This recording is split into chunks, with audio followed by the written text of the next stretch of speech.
to be back again, and I believe you're really excited to be with us for today's class.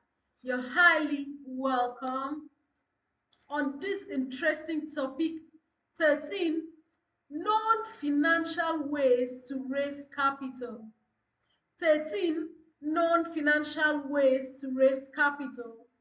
Innovative strategies for entrepreneurs and business growth.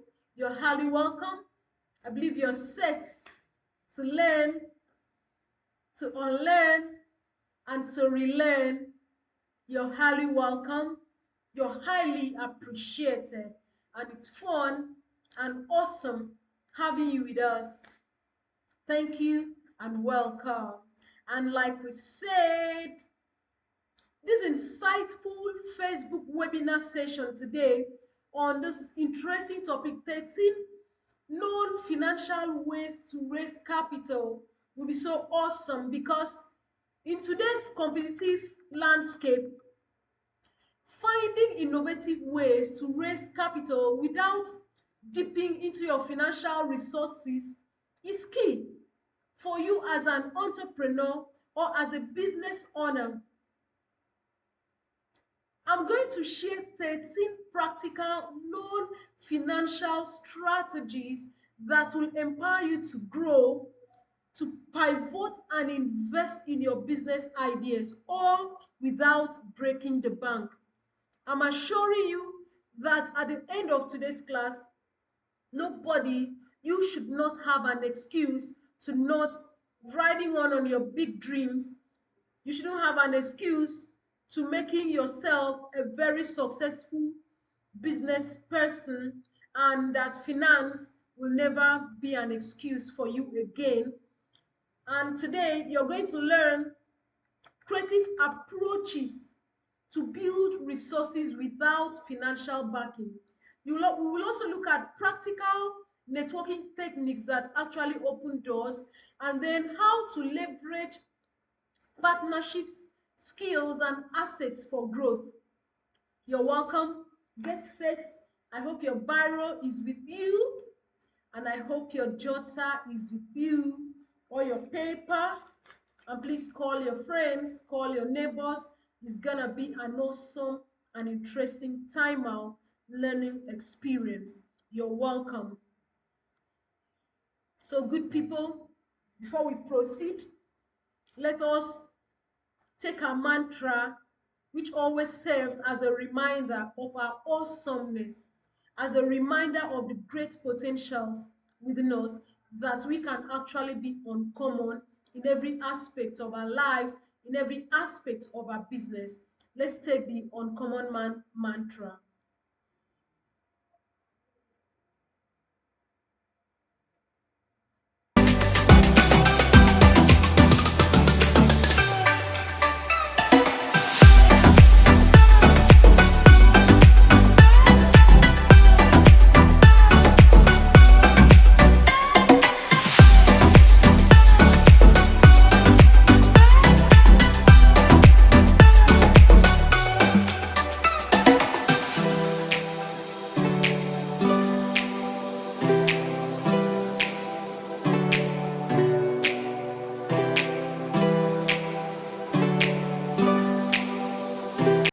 All right, we are back again to our interesting mantra from the book Common Sense, written in 1776 by Thomas Paine.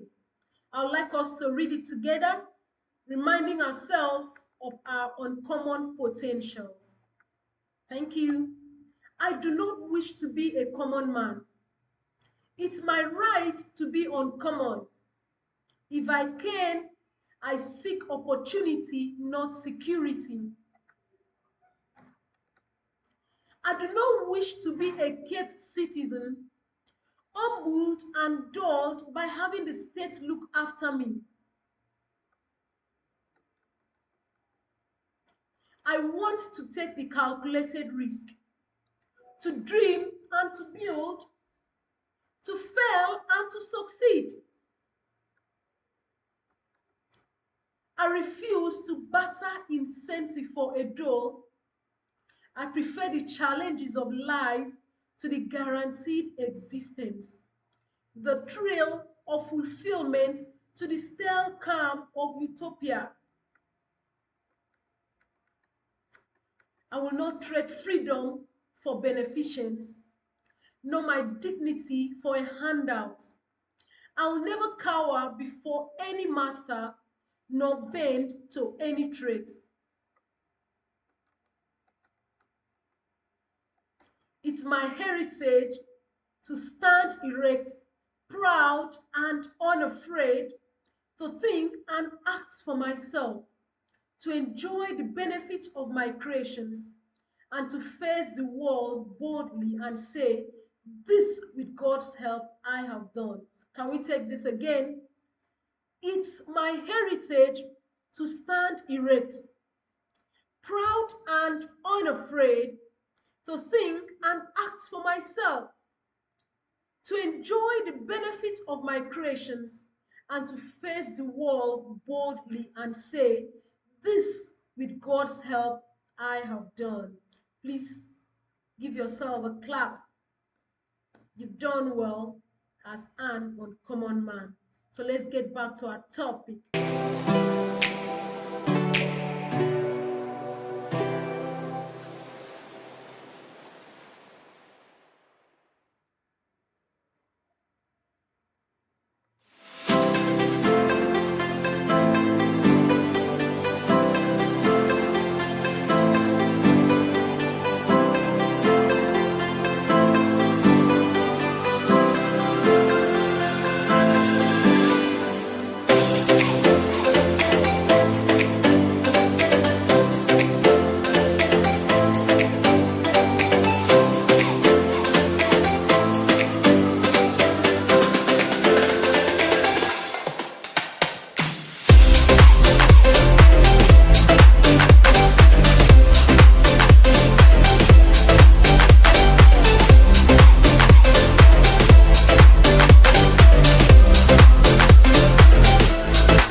You're welcome back again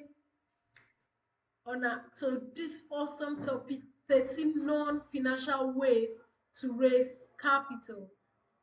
I believe you're ready to learn, like we said. Now, let's get going. Now, these are what we'll look at.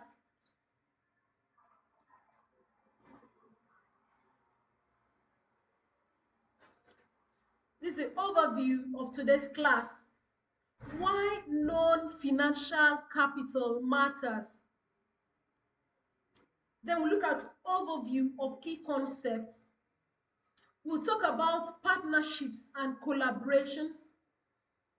We'll discuss leveraging personal and professional networks, bartering skills and services. We'll talk about community and customer support. And also, we'll discuss utilizing free resources and tools. We'll talk on creative use of space and resources, volunteer and intern support, leveraging personal and professional networks. Then we'll go into case studies and then summary and key takeaways. You're welcome. You're welcome. Now, let's begin with this quote by Henry David Thoreau. He says, success usually comes to those who are too busy looking for it. Can you read it together? Take it together. I'm waiting for you, awesome people.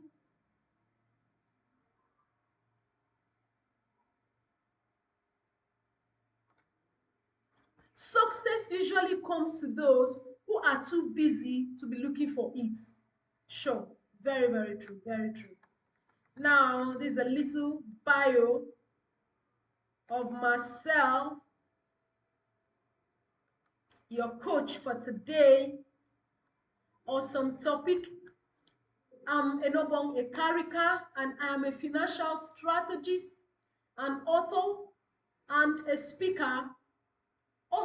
I'm known for helping entrepreneurs and professionals to unlock innovative growth strategies and with expertise in finance, strategic growth and capital generation. I have a track record of empowering individuals to do what? To build thriving businesses without relying solely on financial resources.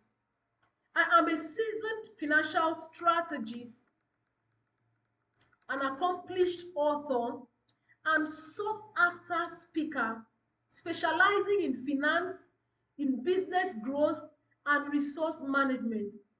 And with years of experience, guiding businesses and individuals through complex financial landscapes, I have developed a reputation for identifying unconventional strategies that will empower growth beyond traditional financial means.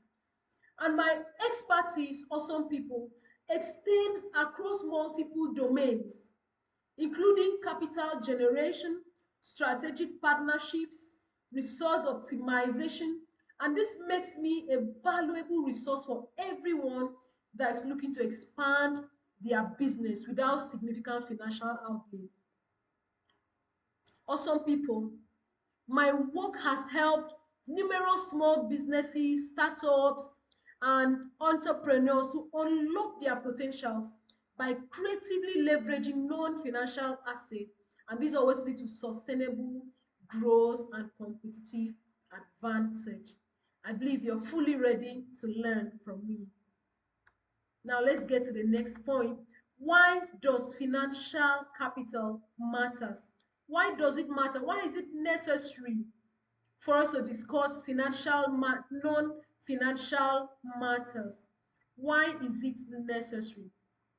Now, non-financial resources such as skills, networks, and partnerships can be as powerful as financial capital, and they provide a foundation for growth, for flexibility, and for resilience, especially in challenging economic environment. And using these resources wisely can often lead you to doing what? Substantial returns, substantial results, and without upfront costs. So good people, why is important is that it broadens your resources pool without financial constraints, and it drives your innovation and adaptability of your business. It also builds long-term relationships and community trust, and it reduces risks in uncertain economic times, and also enhances your brand image and market positioning. Those are some key reasons why financial capital matters. Some key reasons why it actually matters.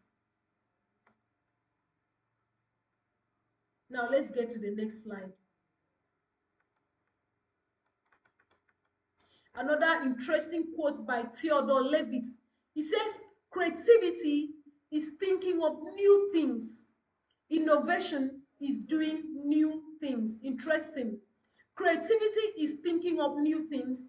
Innovation is doing new things, by Theodore Levitt. Now, let's quickly look at the importance of non-financial resources for growth. Why is it important? Why is it necessary? Why shouldn't we wait for financial resources whenever we have it? Okay? Let's quickly see the importance. Number one is that it expands capabilities at low cost. That means through skill sharing, mentoring, resource exchanges, your business can expand their capabilities and skills without incurring additional expenses. It also improves, another important is that it improves operational efficiency, it strengthens core competencies, and it enables rapid scaling of your business. And another interesting thing is that it provides access to expertise and mentorships. Let's get to the next slide.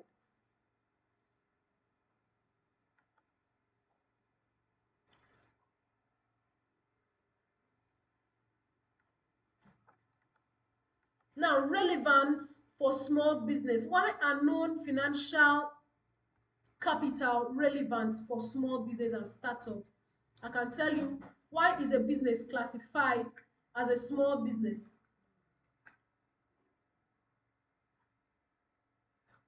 Why is a business classified as a small business?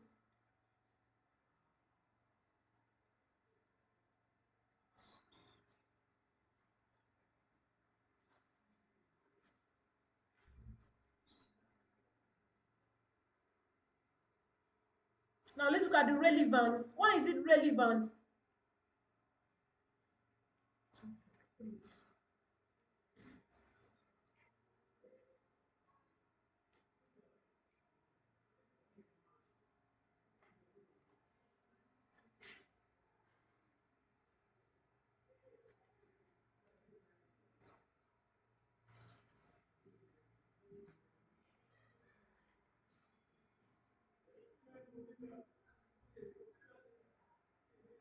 All right, we are good to go. What's the relevance for small businesses and startups?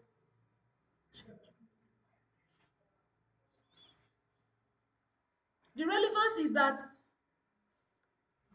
small businesses and startups frequently face limited budgets, and by leveraging non-financial capital, these businesses can access the tools, the knowledge, and support that they need to scale effectively, allowing them to innovate and compete without large, financial investment. That means some relevance here is that it helps businesses to navigate financial constraints. It helps them to level the playing field against larger companies. It also encourages collaborative opportunities, and it creates opportunities for brand building. And interestingly, it also sustains, it supports sustainable growth strategies. That is, by relying on non-financial capital, startups can pursue sustainable growth models, that build on their unique strengths, making them less reliant on volatile funding sources. So let's go to our next slide.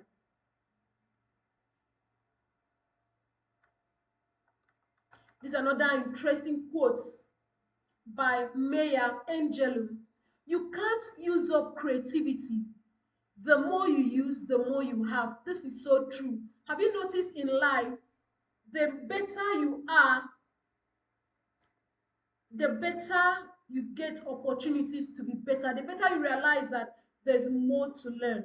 That means you can't use up creativity. The more you use, the more you have. Remember, when looking for non-financial source of finance, creativity is key. And this is a reminder that you can't exhaust creativity, because the more you use, the more you have. Let's get to the next slide. Now, what is non-financial capital? What do we mean by non-financial capital? Non-financial capital are those assets, that we need to drive business growth without direct financial investment. And these resources include skills, relationships, and opportunities that enhance the business capability and also help it to scale, and often create that substantial value without requiring cash. I'm telling you, you can achieve a lot even when you don't have so much cash to run it. We promise you 10, but let's just give you a quick preview of 10. I mean, we promised you 13 and we are going to discuss 13, but let's quickly have a review of 10. 10 types of non-financial resources. Human capital. Okay, these are skills, knowledge, and expertise of team members that drive productivity and innovation. The social capital are relationships, networks, and connections that open doors to new opportunities, partnerships, and support. Then intellectual property. These are unique knowledge, ideas, or proprietary processes that give that competitive edge, such as patents or trademarks. Then we have branded reputation. What do you mean by that? These are trust and credibility which are built with customers and the public, enhancing loyalty and market presence. Then mentorship and advisors, access to guidance and advice from experienced mentors or industry experts. Partnership and resilience are strategic collaborations and that provide access to resources, to market or to expertise. And then customer loyalty and advocacy, involving this is about involvement and support from the local or online community, which can provide volunteerism or spread word of mouth. The digital presence and content, and then shared assets or resources. Now, let's get detailed into the details. Partnerships and collaborations. We are going to look at strategic partnerships, not just partnership, but strategic partnerships, okay? Collaborative ventures, co-branding, or shared resources. Now, what do we mean by strategic partnership? These are alliances where two or more people or parties combine resources, expertise or network to do what? To achieve mutual benefit. And these partnerships often bring together complementary strengths, allowing business to achieve, shared objectives more efficiently than they could have done on their own. That means by leveraging each other's capabilities, strategic partnerships can actually accelerate growth, and enhance your brand credibility and reach wider audiences without the need for significant financial outlays. So what are how do we build mutually beneficial relationships? Why is it necessary? It's necessary to help you. Number one way is to identify common goals. Identify common goals. Okay, ensure you have complementary strengths, and then establish clear communications and responsibilities. Some examples I can give you is Spotify and Uber. By allowing Uber drivers to connect their Spotify accounts and play their own music during rides, this partnership created, that's partnership between Spotify and Uber, created an enhanced customer experience. And in this scenario now, Spotify benefited by reaching a wider user segment, who might be encouraged to subscribe to for access to this feature, while the Uber now enjoys an enhanced customer experience. Now, this collaboration increased brand loyalty for both companies, that is for Spotify and for Uber. Let's look at Apple and Nikkei. Apple partnering with Nikkei, to create fitness tracking technology, which were integrated into Nikkei's product, showcase this synergy between Apple's tech innovation and Nikkei's sportwear brand. And this collaboration, how did it help Nikkei? It helped Nikkei to tap into Apple's user base, okay, of health-conscious customers, while Apple now benefited from Nikkei's established reputation in footwear. Now, this partnership, what did it do? It reinforced brand loyalty for both companies, and this led to development of successful co-branded products. I can tell you, like where I work with Crusader Sterling Pensions. We have an office, our office inside First Bank here in Uyo Abakro. That is strategic partnership between First Bank and Crusader Sterling Pensions. Now, collaborative ventures. What do you mean by that? Collaborative ventures are partnerships where two or more businesses join forces to achieve specific and often time-bound objectives And this collaboration can take many forms. It can include co-branding efforts, it can include shared resources, it can include joint ventures, it can be anything that is done together, and the aim is to leverage the unique strengths of each partner and to drive growth, okay, enhance brand value, and to expand market reach.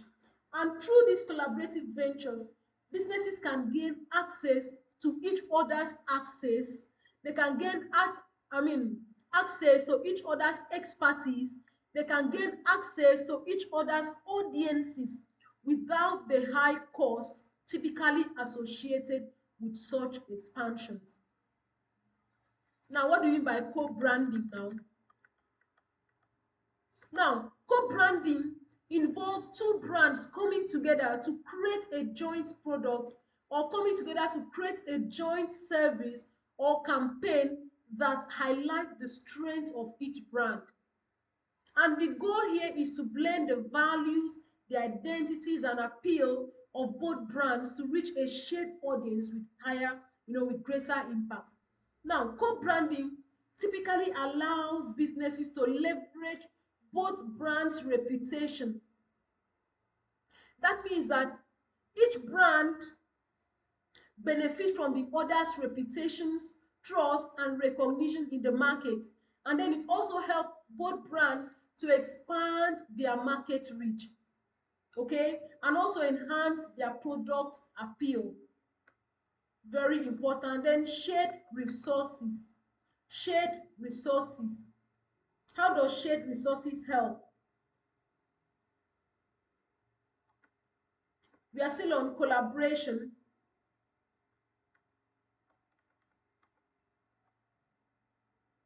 We are still discussing collaboration. Shared resources in a collaborative venture means that two or more companies pool their physical, human, or technical resources to do what?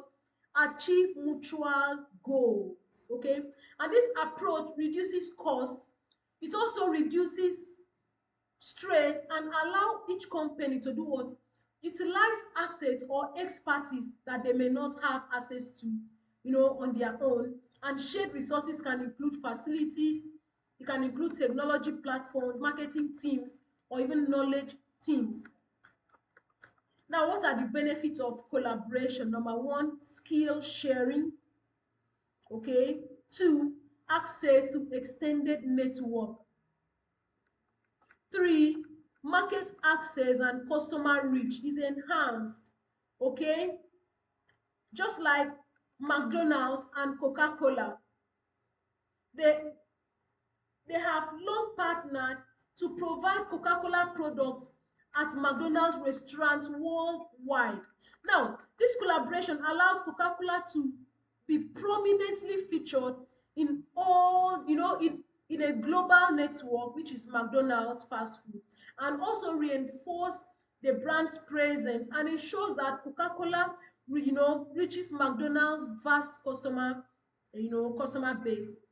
Other importance and benefits are it reduced cost and increased efficiency. It also enhances innovation and product development. Now let's get to our next slide. I love this quote by Eleanor Roosevelt. The future belongs to those who believe in the beauty of their dreams. The future belongs to those who believe in the beauty of their dreams, by Eleanor Roosevelt. Now let's look at leveraging personal and professional networks. This is another way that we can, get non-financial assets for our businesses. Leveraging personal and professional network. How does this work? Now, networking, there's another quote that says, your net worth is dependent on your network. Your net worth is dependent on your network. Now, networking is about building connections with people who can help you grow, learn, and achieve your goals. And it's not just about knowing people, it's about knowing the right people and connecting with them in meaningful ways. And by networking with purpose, you're focusing on building relationships that add value to your personal or business growth.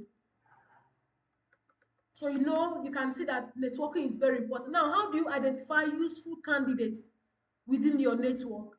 Okay. How do you identify useful candidates?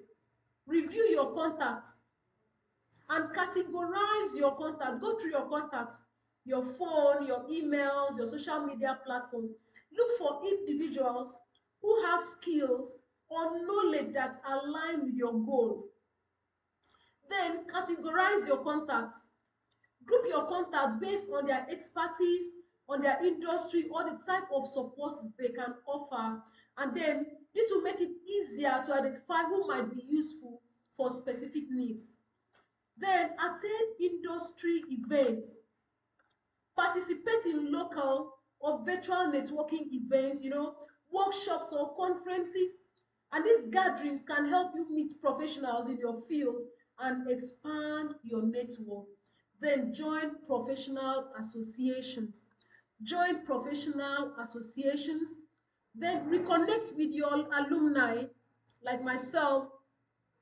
An alumni of Ejeli Memorial Girls Secondary School, Calabar.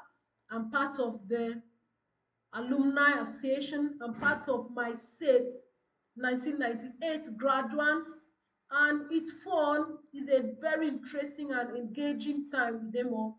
Even University of Calabar alumni. Fun, reconnect with alumni. Then also ask for referrals and then leverage existing relationships. Leverage existing relationships. Now, let's also see how we can leverage online platforms for connections. We can also leverage online platforms for connections. Number one, online platforms like LinkedIn, Facebook group, professional forums are powerful tools for networking. Okay, you can use LinkedIn to connect with professionals in your industry. Join relevant groups, participate in discussions, and share your expertise to build visibility. And then also join professional forums and websites. Okay, engage in industry specific forums or platforms where professionals share knowledge and experiences, and this can help you connect with like-minded individuals. Then Facebook group. Join Facebook groups that align with your interests or industry and actively participate in discussions and build relationships with group members. Also, Twitter, follow industry leaders, engage with their contents, and participate in relevant Twitter chats. Twitter is greater, for real-time conversations and connecting with experts. Then you can also use meetup.com. Use it to find local or virtual networking events based on your interests or industries.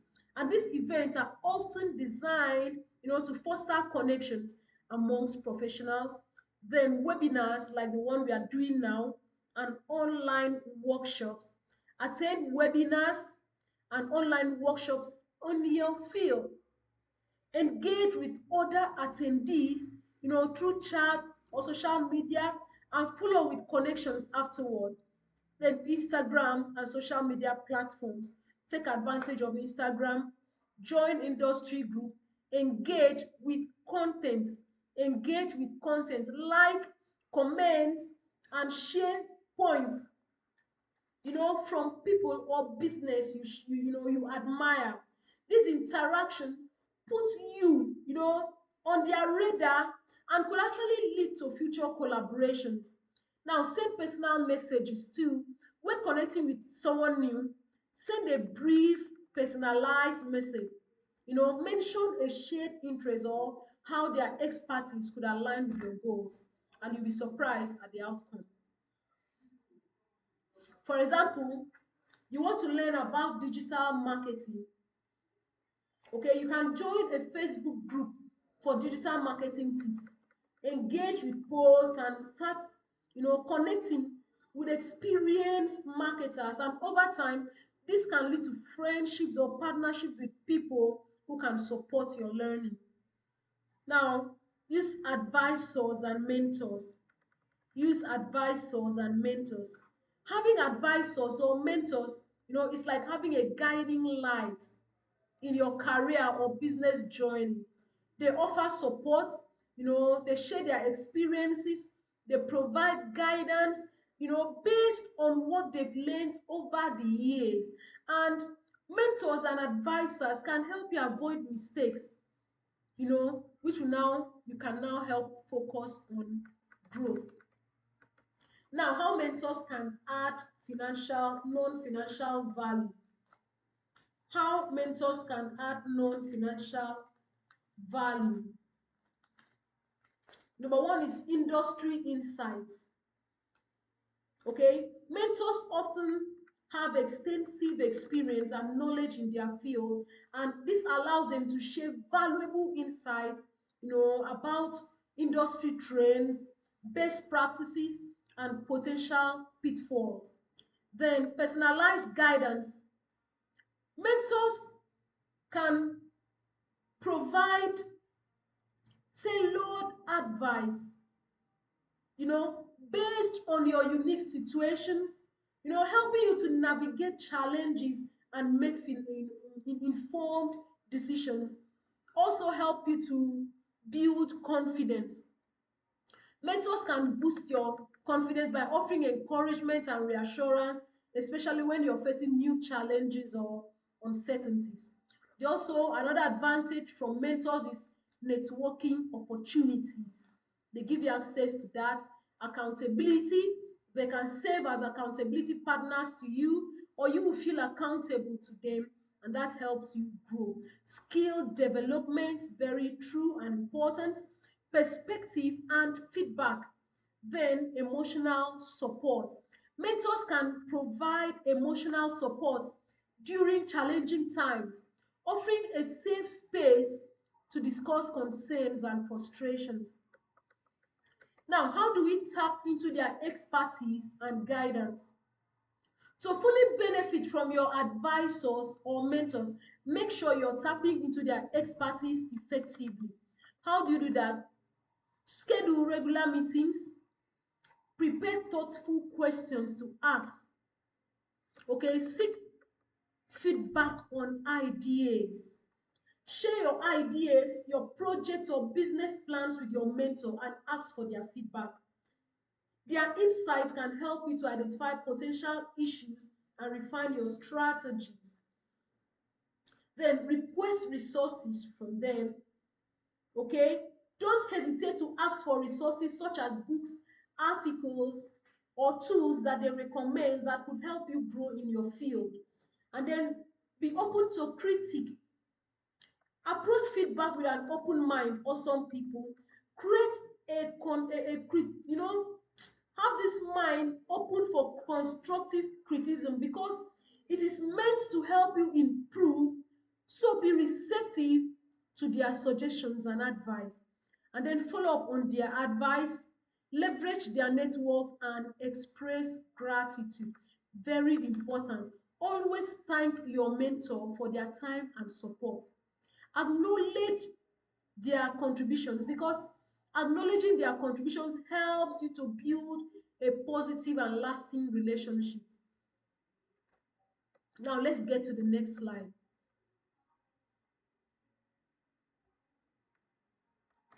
I love this. Battering skills and services. Battering skills and services. I believe you remember your lessons on trade by barter. Do you remember that? Where you give one thing for the other. Now, here your trading skills now. Your trading skills. Now, the skill barter system allows you to exchange your expertise for someone else's own. For example, if you're a graphic designer, you might decide to offer to create a logo for a marketing consultant in exchange for their help with your social media strategy. We'll still look at more examples of skill battering.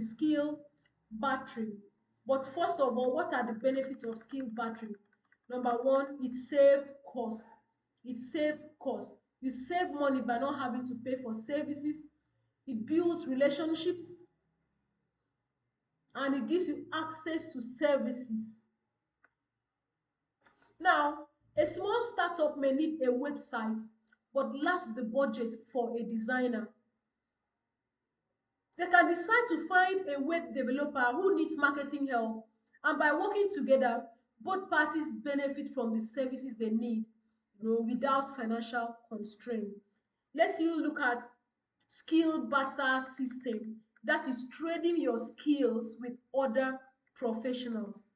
Example can be graphic design for social media management. How does that happen? A graphic designer creates visual contents for a social media manager, in exchange for managing their social media account. How about a web developer for content creation, writing?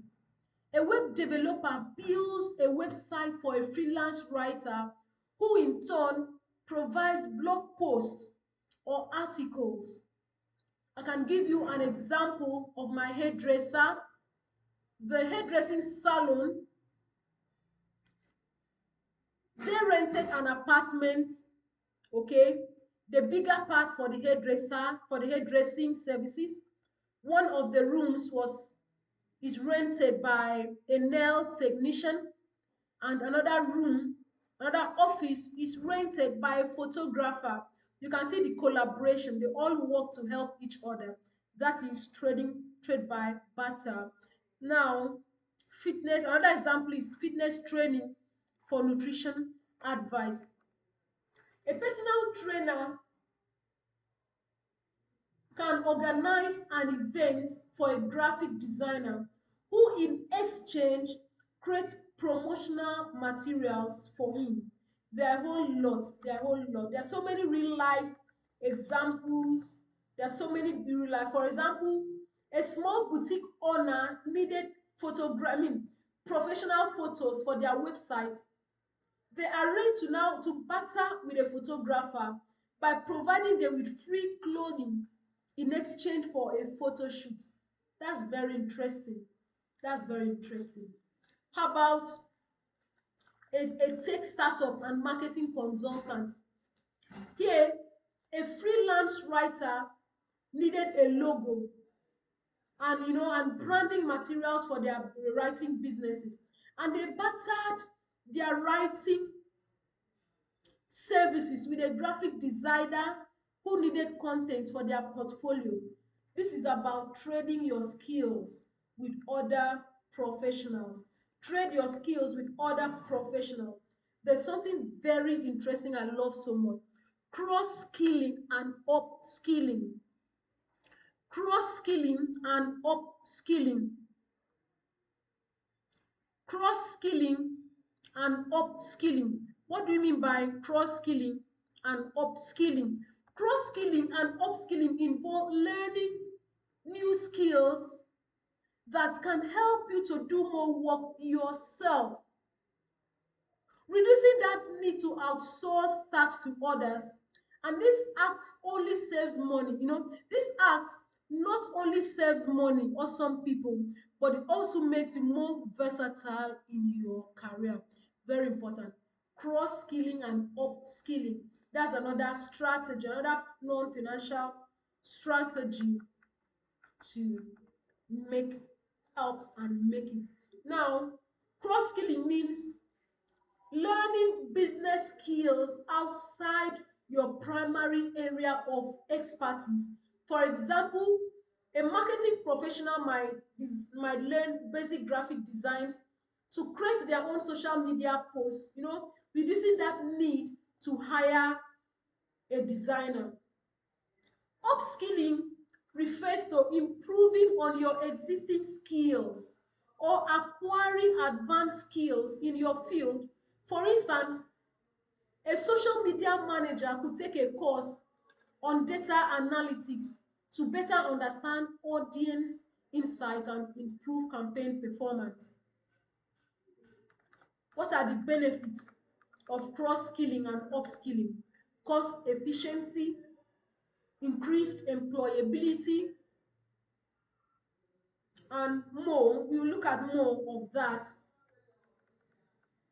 We've talked about learning basic graphic designs, like Canva, Adobe Illustrator. It can help you create your own marketing materials, your social media posts, your logos, without having to hire a designer. And I can tell you, one of the things that made me learn graphic designing was when my designer keep spoiling my work, wasn't giving me quality job, and was then punishing me, stressing me up. I'll have to follow up, I'll have to appeal, I have to, all sort of stress. But when I learned it, I never had to spend money on graphics designs again, including the beautiful slides they're seeing us sharing here. I can learn social media management, SEO, website development. You can learn it yourself. Email marketing, you can learn it yourself. And financial management, learn it yourself. Learn it yourself. Even photography. Learning basic photography skills can allow you take your own product or promotional photos rather than hiring a professional photographer. Video editing, familiarize yourself with video editing softwares like iMovie, Adobe Premiere Pro, even CapCut, InVideo, InShot.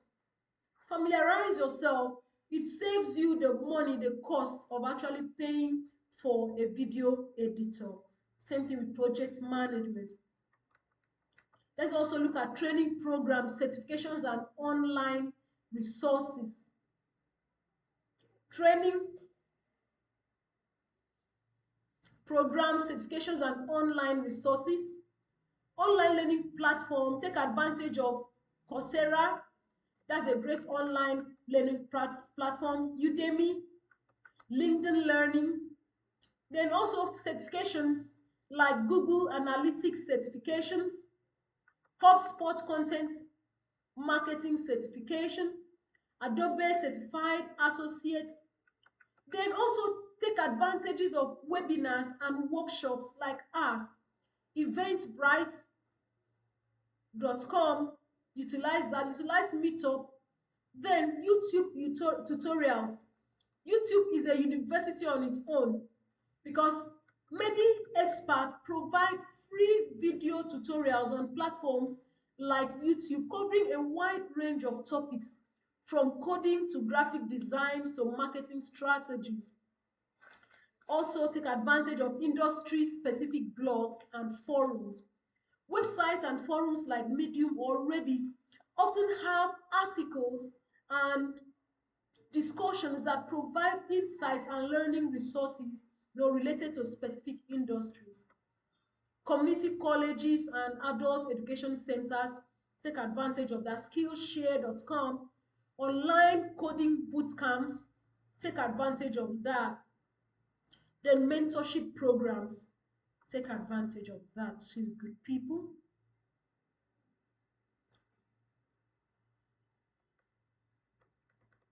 This is an interesting quote by Chris Grosser.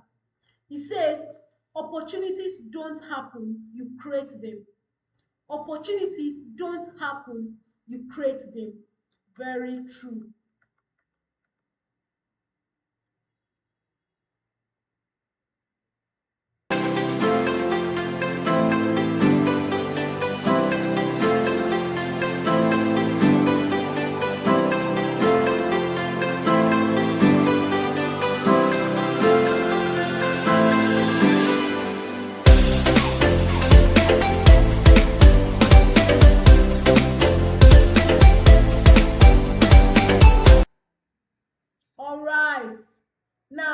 next is community and customer support.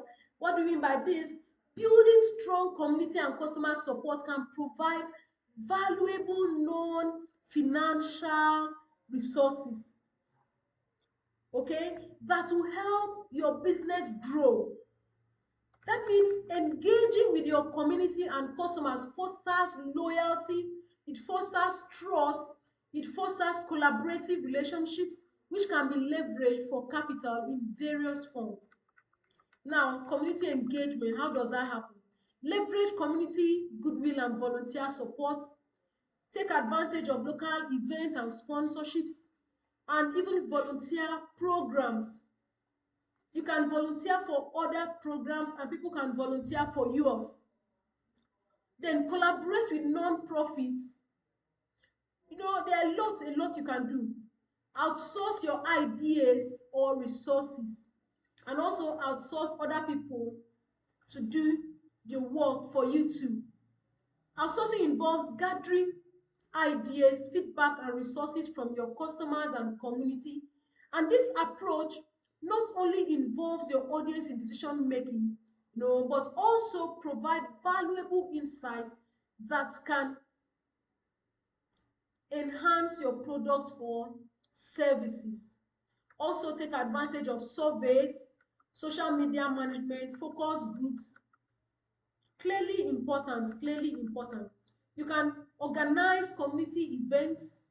You can offer free workshops or classes. You can create volunteer programs. You can partner with local non-profits.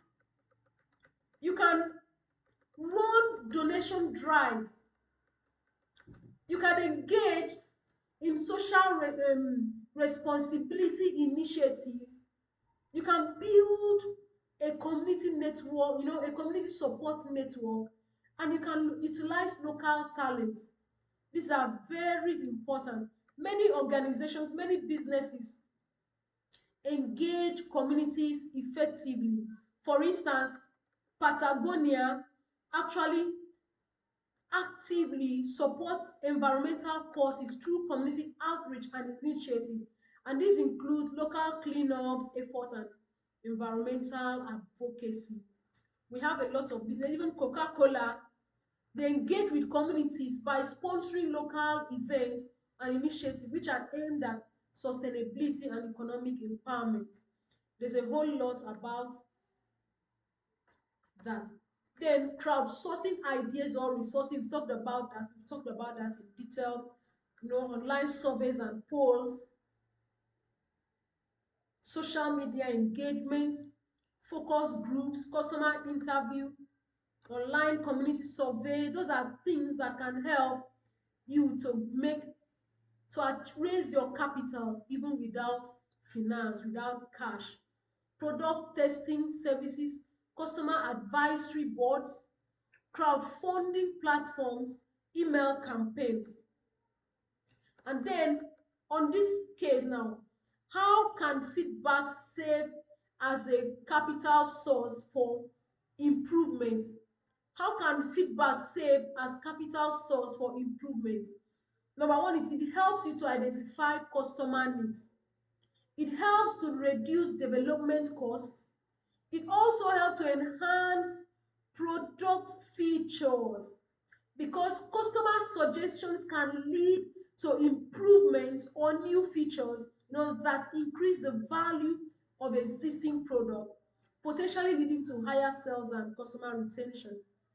It also fosters innovations, builds customer loyalty, improves marketing strategies, enhances customer experiences, it creates community and benchmarking performance, and it always facilitates resource allocation. Feedback helps businesses to prioritize areas that need attention, allowing for more efficient allocation of resources towards initiatives that will have the most impact. Let's look at the next.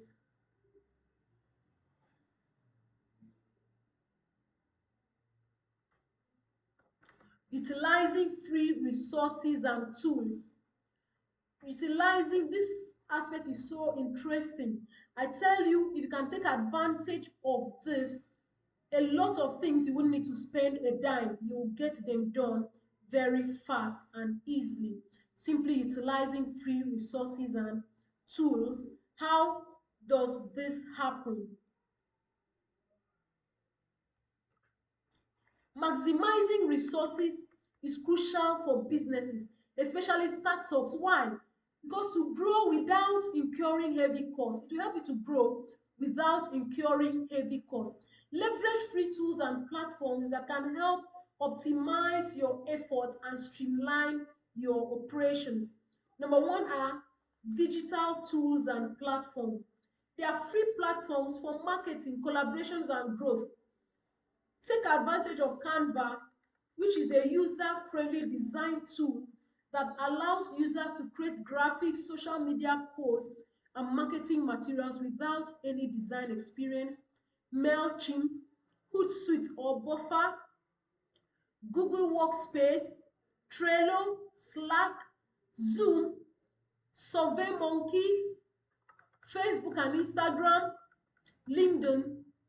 Then let's look at some tools that help you to optimize time, like IFTTT. We have IFTTT, we have Zapier, we have Google Analytics, we have Buffer or Later, and then we have Asana. Asana, interesting. Now let's look at open source solutions. What are open source solutions and what are the benefits of open source solutions? Now, advantages is that they are cost effective. You can customize them. You enjoy community support, transparency, security. There are no vendor locking, frequent updates, and learning opportunities. What do you mean by open source?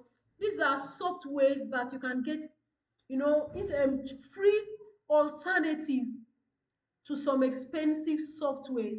Let's look at some resources you can take advantage of.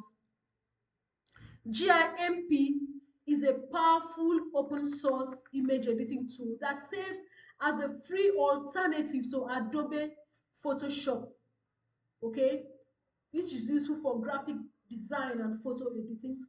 We have Inkscape, okay, another open source software that ideal for creating logos, illustration, and other graphic design without the cost of a proprietary software.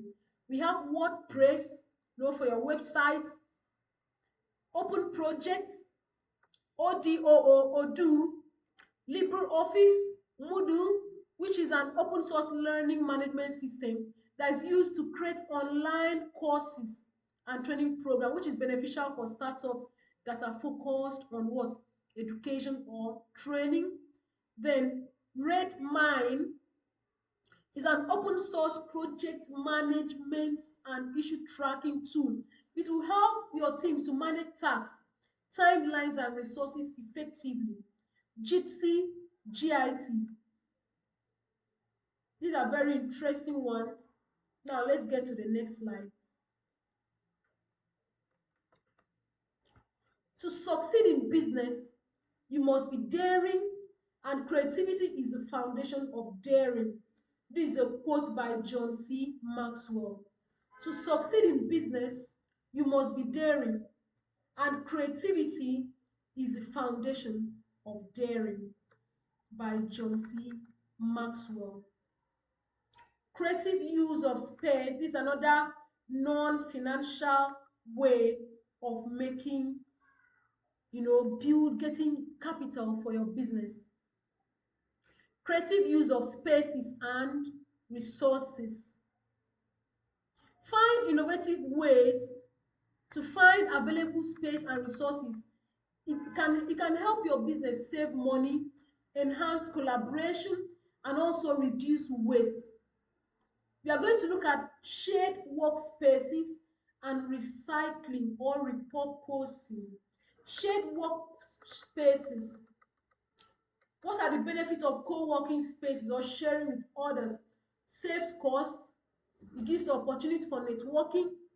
It also creates flexibility and access to amenities, increase productivity, location advantages, and then it will help you to maximize expenses on real estate.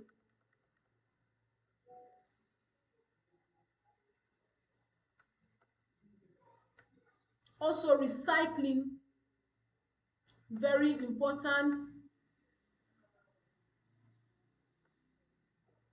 Now, what are the ways to manage costs, to manage your expenses? Okay, money you should have used for renting a space. The benefit of shared space, you can do desk sharing, collaborative partnerships, remote work flexibility.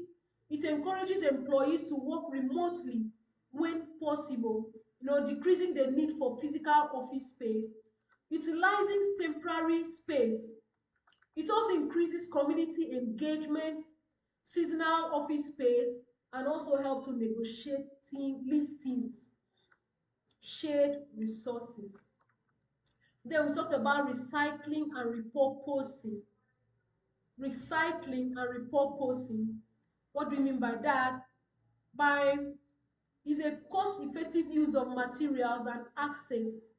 For example, by material recycling, upcycling, refurbishing, equipment, resource sharing, waste reduction, donation of unused items, those are recycling strategies, composting, energy efficiency. And in Nigeria, we have success stories of resource recycling like We Cyclers, Cocoa Aid, the Green Girl Company, the Recycle Point, the Nigerian Bottling Company, Recyclers, Green Ridge, Terrace Corner. These are very great ones. Now let's get to the next slide. Volunteer and intern support. This is another method that can help you get your capital, your business capital without finance, another non-financial way of getting business capital. How does this happen? Attract volunteers, motivate them to join you. There are so much benefits. Have internship programs. It benefits the interns and also benefits you. How do you motivate volunteers? Recognition programs, skill development opportunities. It also provides flexibility, flexible schedule for you and for the staff, social events, and all of that. Now, what is the long term? What are the long-term benefits of volunteer-driven growth? What are the long-term benefits of volunteer-driven growth? Number one is community engagement. Number two, enhanced reputations. Number three, diverse perspective. Number four, cost-effective support and potentials for future employees. Network expansion. Take advantage of volunteering. Take advantage of internship. Now, what are the benefits for the intern? It provides hands-on experiences. It provides a structured learning path. It provides exposure to various roles and networking opportunities. And then, what's the mutual benefits now for the interns and for the business? There's skill development for the interns. There's fresh perspective for the business. There's additional support for staff. There's cost-effective labor. Very interesting. Cost-effective labor. Very, very interesting. Then it helps to bring a target, gives you a talent pipeline. It gives the organization a talent pipeline. It also increases employee engagement and enhance organizational reputation.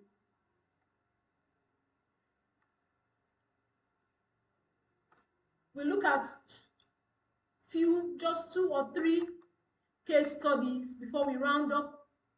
Networking is not just about connecting people, it's about connecting people with people, people with ideas, and people with opportunities. Networking is not about just connecting people. It's about connecting people, people with ideas, and people with opportunities. Case studies.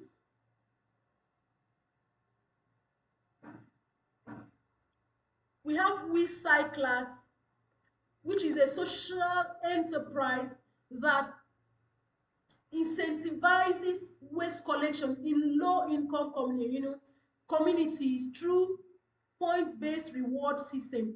What's the non-financial capital used here? Community goodwill, partnership with local leaders, and volunteer support. And what's the impact?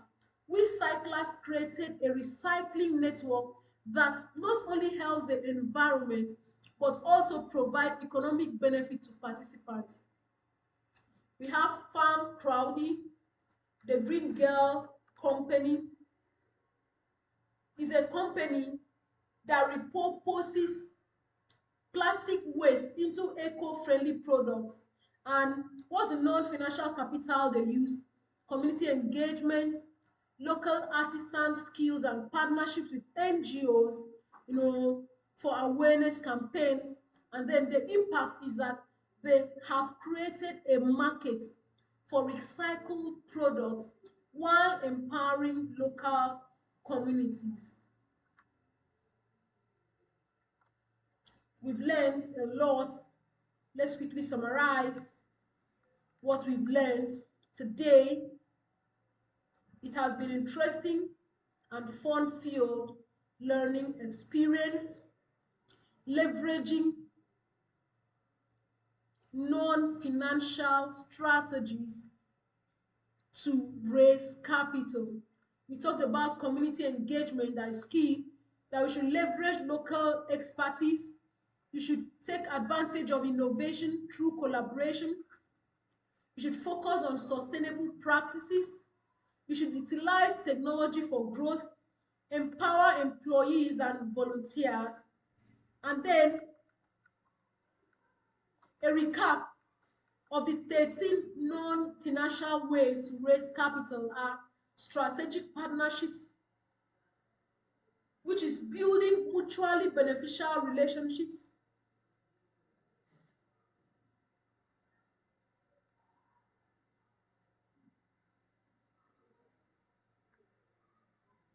To share resources and expertise. Collaborative ventures, which is engaging in co-branding or shared projects to expand market reach, leveraging personal and professional networks, bartering skills and services, community and customer support, utilizing free resources and tools, creative use of space and resources, volunteer and intern support, skill development and trainings, networking with purpose, feedback and idea collection, community engagement, and using mentorship effectively. I believe we've had values. I believe we've had values. Now, I need you to drop answers to these questions in the chat box. But before then, let's take this quote by Theodore Roosevelt. He says, do what you can with what you have where you are. Do what you can with what you have where you are. This is a quote by Theodore Roosevelt. Please, let's take these 7 questions. Drop your answers in the chat box. Drop your answers.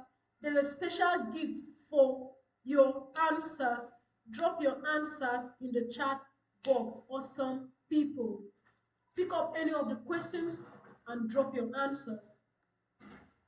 Thank you once again. You can reach me via my email enobongekarika1@gmail.com or www.about.me Enobong Ekarika. Thank you and remain blessed.